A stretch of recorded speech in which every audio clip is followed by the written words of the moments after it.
கருத்து ஒற்றுமை இருக்கிற மாதிரி பேசியிருக்காருல்ல.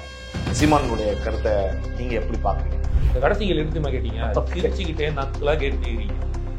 சரி ஒரு டைம் பாஸ், நடுவில் ஒரு காமெடி பீஸ் அப்படி வடிவேல் எடுத்து போறாங்க. அண்ணன் இப்படியே பண்ணிட்டு இருந்தாரு வச்சுக்கீங்களேன், அவர் அரசியல் வடிவேலாம் மாத்திடுவாங்க. சரி எங்களுக்கு கொள்கை இல்லை, கோட்பாடு இல்லை, எதுவுமே இல்லை. 15 வருஷமா நீங்க இருக்கீங்க, 15 வருஷமா நீங்க இதை விதைச்சிட்டே இருக்கீங்க. ஆனா மக்கள் உங்களை ஏத்துக்கல. அப்ப என்ன அர்த்தம்? ஏதோ தவறு இருக்குன்னு தானே அர்த்தம். அதனால எனக்கு என்னமோ நான் என்ன சொல்றேன்னா, அதை நாம் தமிழர் எடுத்துட்டு நான் தான் தமிழர் அப்படின்னு வச்சுக்கிட்டாருன்னா சீமான் கரெக்டா இருக்கும். நான் பார்க்கிறேன். மென்மேகம் மென்மேகோ காத்திரி கோவான் பரவ இன்னைக்கு விஜய் வருவாரு, அப்புறம் அடுத்த எலெக்ஷன் சூர்யா வருவாரு, அதுக்கு அடுத்த எலெக்ஷன் சிவகார்த்திகனே வருவாரு.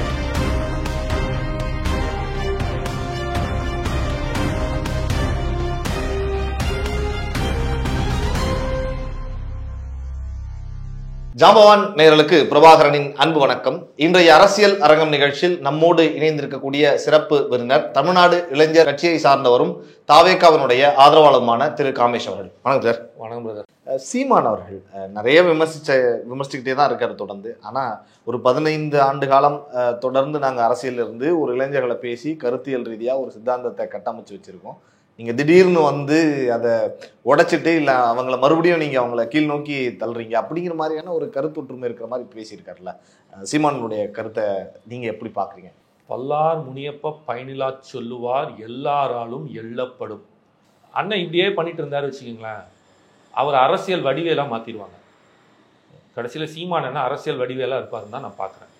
அண்ணன் மேலே எனக்கு ரொம்ப ரொம்ப மதிப்பு உண்டு, மரியாதை உண்டு. ஏன்னா ஒரே கட்சி தலைவன், பல கோடி இளைஞர்கள் அவர் திரும்பி பார்க்குறாரு. அவர் பேசுகிற அந்த இயற்கை வளம், மண் வளம், நீர் வளம், நில வளம், என் கனிம வளம், என் தமிழ்நாட்டில் பற்றி நான் அவர் பேசுகிறான்றதுக்காக தான் அவருக்கு அவ்வளோ மரியாதை. ஆனால் எங்களை பொறுத்த மட்டும் நாங்கள் எப்படி பார்க்குறோம்னா, அவர் ஒரு சொல் வீரர், எங்கள் விஜயன்னா செயல் வீரர். இப்படி தான் நான் பார்க்குறேன். அவர் எதை நோக்கி பயணிக்கிறார்? அவர் என்ன சொன்னார்? இந்த திமுக அரசை ஒழிக்கணும், அதிமுக அரசை ஒழிக்கணும், உங்கள் 2 பேரையும் ஒழிச்சிட்டு தாண்டா என் வேலை அப்படின்னு. நீங்கள் அதை நோக்கி பயணிங்க சார். ரொம்ப சிம்பிளாக கேட்குறாங்க. நீங்கள் 10ஆம் கிளாஸ் பாஸ் பண்ணிட்டீங்க சார், திருப்பி போயிட்டு 5ஆம் கிளாஸ் பாஸ் எழுதுவீங்களா சார்? அடுத்த கட்டத்துக்கு போயிட்டே தான் இருக்கணும். 12 காலேஜ் பிஹெச்டி இப்படி தானே சார் போவீங்க? இவர் தான் 8% வாங்கிட்டார்ல. இவரோட அடுத்த நோக்கம் என்னவா இருக்கணும்? அடுத்த கட்டத்துக்கு போகணும், ஜெயிக்கணும். அப்போ அதை விட்டுவிட்டு எலெக்ஷனே ஃபேஸ் பண்ணாத எதுக்கு சார் அவரை போய் தேவையில்லாமல் பார்க்குறாரு? எதுக்கு தேவையில்லாமல் நீங்கள் அவரை போய் விமர்சிச்சுட்டு இருக்கீங்க? நான் ரொம்ப சிம்பிளாக கேட்குறேன். சரி எங்களுக்கு கொள்கை இல்லை, கோட்பாடு இல்லை, எதுவுமே இல்லைன்றீங்க.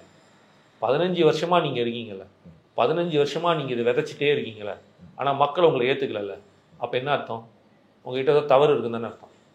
ஓகே, புரியுதா சார்? இப்போ நான் உங்ககிட்ட பேசுகிறேன் சார், ஒரு காணொலி ஓகே, ஒரு டிபேட் ஓகே, ஒரு இன்டர்வியூ ஓகே, 2 இன்டர்வியூ, ஒரு 5 இன்டர்வியூ கூட வச்சு 5 இன்டர்வியூவும் எனக்கு 500, 1000, 2000 அதுக்கு மேலே எனக்கு போகவே இல்லை வச்சுக்கிங்க வியூஸு. அப்போது மக்கள்கிட்ட தப்பு இல்லை, என்கிட்ட தப்பு இருக்கு. ஓகே, அப்போ நான் 5 இன்டர்வியூ நான் ஒழுங்காக பேசலை, என்னமோ மிஸ் ஆகுது, மக்கள் ஏற்றுக்கல, பிடிக்கல. அப்போ நான் எதையோ மிஸ் பண்ணிட்டு இருக்கேன். அது என்னன்னு ஆராய்ஞ்சு அதை தெளிவுபடுத்தி நான் பேசினா மட்டும்தானே அந்த 5000 வியூன்றது 50,000க்கு போகும். ஷூர். அதை விட்டு நான் மக்களை திட்டிகிட்டே இருந்துக்க முடியுமா? திட்டுறது வாய்ப்பு. அப்போ என்னோட குறையை தான் நான் தீர்த்துக்கணும், அடுத்தவன் மேலே குறை சொல்லக்கூடாது. அந்த மாதிரி நீங்கள் 8% வாக்கிட்டீங்க. நீங்கள் செய்ய வேண்டிய வேலை என்ன? போயிட்டு ஜெயிக்கிறதுக்கான வேலையை பாருங்கள். இல்லையா உங்களை இதுக்கப்புறமும் ஒரு கவுன்சிலர் ஆகலை, ஒரு மாநகராட்சியில் இன்னும் கவுன்சிலர் ஆகலை, ஒரு எம்எல்ஏ ஆகலை, தலைவனே ஆகலை. 4 முறை அவரே தோத்துட்டார், 3 முறை, 4வது முறை அவரே தோத்துட்டு 3 முறை தோத்துட்டார் அவர். 4வது முறை வரப்போகுது கிட்டத்தட்ட.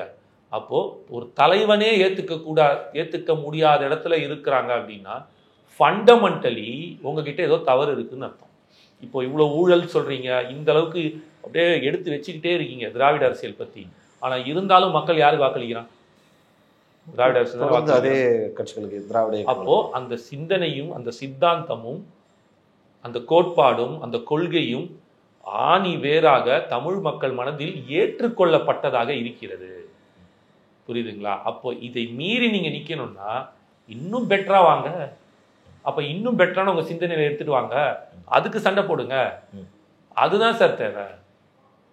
நீங்க அதை நோக்கி பயணிங்கன்ற. நான் பாசிட்டிவா தான் அண்ணனுக்கு பேசுறேன். அவருக்கு அறிவுரை கொடுக்குற அளவுக்கெல்லாம் நமக்கு வயசும் இல்லை, நம்ம அவ்வளோ பெரிய அரசியல்வாதியும் கிடையாது. நாங்கள் இப்போ தான் புதுசாக வந்துடுவோம். ஆனால் அவங்களோட நாங்கள் கொஞ்சம் ஜூனியர் தான். அவங்க 15 வருஷம், நாங்கள் 10 வருஷம், அவ்வளோதான். ஒரு எலெக்ஷன் டிஃப்ரென்ஸ் எங்களுக்கும் அவங்களுக்கும். ஜல்லிக்கட்டு புரட்சியிலேருந்து 2017 நாங்கள் கட்சி ஆரம்பித்து நடத்துகிறோம். இருந்தாலும் அவரோட வயசுக்கு எங்களுக்கு சொல்கிற இது இல்லை. அவர் அவ்வளோ பெரிய பேச்சாளர், அவ்வளோ சிந்தனையாளர், அறிவாளர், எல்லாமே. இதை நீங்கள் கரெக்ட் பண்ணால் நீங்கள் நினைச்ச ஒரு தமிழ் தேசியமோ ஒரு அறிவார்ந்த நான் ஒரு கனவு வச்சுருக்கேன் எப்படிப்பட்ட தமிழக இருக்குன்னா அதுதான் உங்கள் டார்கெட்டாக இருக்கும். மென்மேகோ party will go on forever மாதிரி இன்னைக்கு வந்து விஜய்னா வருவார், நாளைக்கு வந்து சூர்யா வருவார், அப்புறம் அடுத்த எலெக்ஷன் சூர்யா வருவார், அதுக்கு அடுத்த எலெக்ஷன் சிவகார்த்திகனே வருவார். யார் வேணாலும் வருவார். இது ஜனநாயகம். ஏன் எதுக்கு வந்தேன்னு கேட்க முடியாது. நயன்தாராவே ஒரு கட்சி ஆரம்பித்து வரும், புரியுதுங்களா? சன்னி லியோன் தமிழ்நாட்டில் ஒரு கட்சி ஆரம்பித்து எலெக்ஷனை நிற்கலாம். எல்லாருக்குமே எல்லா உரிமையும் உண்டு. அதனால தான் இது மிகப்பெரிய வலிமையான ஜனநாயகம்னு சொல்கிறோம். மக்களுக்கு கொடுத்துருக்குற அந்த அளவுக்கு ரைட். அப்போது நீங்கள் குதிரைக்கு கடுவாளம் போட்ட மாதிரி இருக்கு. உங்களோட குறிக்கோள் என்ன? எதை நோக்கி? இப்போ எப்படி இருக்கார் விஜயண்ணா? நீங்கள் தமிழன் சொல்கிறீங்கல்ல, என்னை போல் ஒரு தமிழன் இருக்கான், நீங்கள் முதல்ல தமிழனா அப்படின்ற கேள்வியே எனக்கு எழுகப்படுது. ஒரு தமிழன் என்பவன் யார்? அங்கங்கே நீங்கள் வந்து பேசும்போது என் பாரதியை பற்றி நீ பார்த்துருக்கியா, அவரை பற்றி கேட்டிருக்கா, என் வள்ளுவன் போல் உண்டா அப்படின்றீங்க. என் பாட்டன் வள்ளுவன் போல் உண்டான்னு மேடைக்கு மேடை பேசுறது கூட. அவரை போல் அதில் அட்லீஸ்ட் ஒரு சில விஷயங்களாவது பின்பற்றணும். அதனால தான் நானுமே அவருக்கு சொல்கிற புரியும் என்னென்னு அவர் பாஷையில் சொல்லணும்னா ஒரு திருக்குறளோட எடுத்து சொன்னேன் நான், புரியுதுங்களா? இப்போ என்ன அவர் பண்ணணும் அப்படின்னா, சரி அவரை பற்றி விமர்சிக்கணும் வைக்கணும், அதே மைக்க சிம்பலை போட்டு என் தம்பின்னாரு. அவர் வந்து சந்தர்ப்பவாத அரசியலை பண்ணிட்டு இருக்காரு. இந்த சந்தர்ப்பவாத அரசியல் கடைசியில் ட்ரோல் மெட்டீரியலாக மாறும். அதை தான் சொல்லுவேன். நீங்கள் உங்களுக்கு என்ன வேணுமோ அதை நோக்கி பயணிங்க. அவனுக்கு 1000 இருக்கும் சார். நான் ரொம்ப சிம்பிளாக கேட்குறேன். ஒரு கிளாஸில் இருக்கீங்க, 10 பசங்க 50 பசங்க படிக்கிறாங்க. 50 பசங்களை அவன் என்ன படிக்கிறான் இவன் என்ன படிக்கிறான்னு பார்த்துருந்தீங்கன்னா நீங்கள் பாஸ் பண்ணுவீங்களா? இல்லை நீங்கள் படிச்சிங்கன்னா பாஸ் பண்ணுவீங்களா? ஓகே, நமக்கு தேவை நம்ம படிக்கணும், நம்ம பாஸ் பண்ணணும். அந்த அண்ணன் இது வரைக்கும் யாராவது உங்களை பற்றி ஏதாவது ஒரு வார்த்தை சொல்லியிருக்காரா? எங்கேயாவது வெளியில் பேசியிருக்காரா? நீங்கள் தானே நான் பேசிட்டேன், நானும் தம்பியும் வந்து இணைஞ்சிட்டோம் அப்படி இப்படின்றீங்க. அதுக்கப்புறம் அவர் ஒத்து வரல. அவர் வேலையை பார்க்க போயிட்டார். அவர் தான் சார் தமிழன். ஒரு தமிழன்றவன் யார் தெரியுமா? புறங்கூறாமைன்னு வள்ளுவன் சொல்லிடுறான். நான் அப்படியே டைவர்ட்டாமல் சொல்லுவேன். நீங்கள் மேடைக்கு மேடை திருக்குறள் சொல்லி போயிடுச்சுன்னு இல்லை, அதை நீங்கள் நன்னெறிப்படுத்தி வழிகாட்டுதலாக இருந்தால் தான் உங்களை பின்பற்றக்கூடிய இளைஞர்கள் அதே மாதிரி வருவான். செருப்ப காமிச்சவர் தானே சார் நீங்கள் எடுத்து. நீங்கள் கொள்கை பற்றி பேசுறீங்க, அறவழி பற்றி பேசுறீங்களா? ஒரு பெண்ணை எவ்வளோ கேவலமாக நீங்கள் சொன்னீங்க. அந்த வார்த்தை வந்து ஏற்றுக்கக்கூடிய வார்த்தையா? இதெல்லாம் விமர்சிக்க ஆரம்பிச்சுன்னா எங்கேயோ போய் நிற்கும். ஓகே, தனிப்பட்ட விமர்சனமாக போகும். இது தனிப்பட்ட விமர்சனமா இல்லையே, இது பப்ளிக்ல பேசினதுனால தானே இது விமர்சனமாகும் சார். தனிப்பட்ட முறையில் எங்களுக்கு என்ன சார்? சார் பல இவன் இருக்கான் சார், அரசியல்வாதிகள் இருக்கான் சார், பல நடிகர்கள் இருக்கான், பல அரசியல்வாதிகளே பேசுவோமே. ஒரு பொண்டாட்டிக்கு 2 பொண்டாட்டி வச்சிருக்கான், மனைவியார் துணைவியார்லாம் வச்சவங்களாம் இருக்கிறாங்க. ஒன்றும் தவறு கிடையாது. ஆனால் அது பேசு பொருளாக மாறினால் மட்டும்தான் பேசும். அவங்க ஒத்துக்கிட்டாங்க போச்சு. நம்ம பர்சனல் லைஃப்குள்ளே போக மாட்டோம். இது வரைக்கும் நான் கமலஹாசன் சார் கிட்ட பல டிஃப்ரென்சஸ் இருக்குது, பல விமர்சனம் வச்சுருக்கேன். எங்கேயுமே ஒரு பர்சனல் லைஃப்பை ஒரு வாட்டி கூட பேசினேன். இப்போ கூட நான் அவரோட பர்சனல் லைஃப் பேசினதே கிடையாது. அவர் சொல்கிறாருல, கொள்கை இல்லை, கோட்பாடு இல்லை, விசிலடிச்சாங் குஞ்சுகள் தற்குறிகள்னு சொல்கிறாருல. அப்போ ஒரு தலைமை எப்படி இருக்கான் பாரு. நேற்றுக்கு ஒருத்தர் ஏறி மேலே நிற்கிறாரு, இறங்குங்கன்றார் விஜயண்ணா. இறங்கினதுக்கு அப்புறம் மைக் எடுத்து பேசுகிறார். ஒரு ஆடியோ ஃபங்க்ஷனில் என்ன சொல்கிறாரு, நண்பா கோவம், நான் அவங்க சமூக வலைத்தளங்கள் பார்த்துட்டு இருக்கேன், ரொம்ப கோபமாக தகாத வார்த்தைகள்லாம் பேசுகிறீங்க, ரொம்ப கோபம் ரொம்ப உடம்புக்கு ஆகாத நண்பா, நம்ம கூலாக இருப்போம் நண்பான்றாரு. ஆனால் அவர் என்ன சொல்கிறாரு, இது வரைக்கும் அந்த மாதிரி எங்கேயா சீமான் சொல்லியிருக்காரா? அவர் தம்பிகள் இப்போ நான் பேசினதுக்கு அந்த தம்பிகள் எப்படி வசப்படுவாங்கன்னு உங்களுக்கு தெரியும். கீழ்த்தனமான சார், நான் பேசுகிறேன்னா என்ன பேசலாம் சார், என் குடும்பத்தை ஏன் சார் பேசுகிறீங்க? அதெல்லாம் வந்து நீங்கள் சொல்கிறீங்க, செருப்பு எடுத்து காமிச்சிங்க, நீங்களே போய் கீழே அடிச்சுக்குவீங்க. நீங்கள் சவால் விடலை? துணை முதலமைச்சருக்கும் முதலமைச்சருக்கும் கம்பு சுத்தலாமான்னு கேட்கல, கெட்ட வார்த்தைகளில் பேசல அவங்கள. ஓகே, அன்பார்லிமெண்ட்ரி வேர்ட்ஸ் பண்ணியிருக்காரு. 247 வழக்கு என் மேலே இருக்குன்னா அதில் இதெல்லாமும் ஒரு வழக்கு தான். அப்போது நீ எங்கே நன்னெறிப்படுத்துறீங்க? பண்ணலையே. அவர் வேலையை பார்க்குறாரு, உங்கள் வேலையை நீங்கள் பாருங்கள். தான் சொல்கிறல, ஒரு தமிழன் புறங்கூறாமைன்னு ஒன்று இருக்குது, அதே வள்ளுவன் சொல்லியிருக்கான். அது திருக்குறளை போய் படிச்சிங்கன்னா அதை நீங்கள் செய்ய மாட்டீங்க. அதனால தான் நாங்கள் சொல்கிறோம். அதே மாதிரி தமிழன் எப்படிப்பட்டவன்னா, என்னை கொல்ல போற ஒரு ஜென்ம விரோதி என் வீட்டுக்கு வந்தா கூட அவனுக்கு விருந்தோம்பல் பண்ணணும். அவன் தான் தமிழனோட அறப்பண்பு. நீங்க தானே ஒரு ஒரு விலகு வச்சிருக்கீங்க. தமிழன்னா யார் தெரியுமான்னு கேட்குறீங்களா? இப்போ நான் தான் உங்களை பார்த்து கேட்கணும், நீங்க உண்மையிலே தமிழனா? இது எதுவுமே தமிழனோட அறப்பண்புல. நான் ஒரு ஆழச்சிறந்த தமிழ் மக்களின் பண்புடைய தமிழர்களை நான் மீண்டும் கொண்டு வர. இப்போ நீங்க சொன்னீங்களே, நீ நடுவில் குறுக்கில் வரையான்னு, நீங்க என்ன கொண்டு வந்தீங்க? 15 வருஷமா உங்களை ஏற்றுக்கலன்னா fundamentally there is wrong with you.